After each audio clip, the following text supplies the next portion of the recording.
আসসালামু আলাইকুম রহমতুল্লাহ।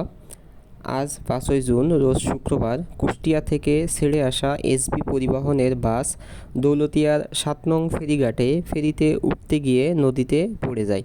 ঘটনাটি আজ শুক্রবার সকাল 9:25 থেকে 9:30 মধ্যে ঘটে। আলহামদুলিল্লাহ, বাসে কোনো যাত্রী না থাকায় কোনো হতাহতের খবর পাওয়া যায়নি, শুধুমাত্র ড্রাইভার এবং হেলপার ছিল।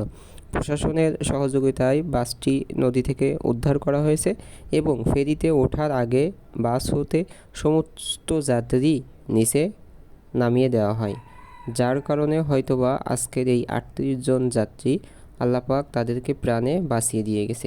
কিন্তু আমরা পবিত্র ঈদ উল ফিতরের সময় দেখেছিলাম এই দৌলতিয়া ফেরিঘাটের 3 নম্বর ঘাটে সেমভাবে একটি পরিবহন নদীতে ডুবে যায় এবং সেখানে 40-50 জনের জীবন চলে যায়। আল্লাহ পাক আমাদের সবাইকে হেফাজত করুক। রাস্তায় চলাচলের সময় আমরা আল্লাহর নাম স্মরণ করি, দোয়া কালাম পড়ে বের হই। আল্লাহ পাক প্রত্যেককে হেফাজত করুক, আমিন।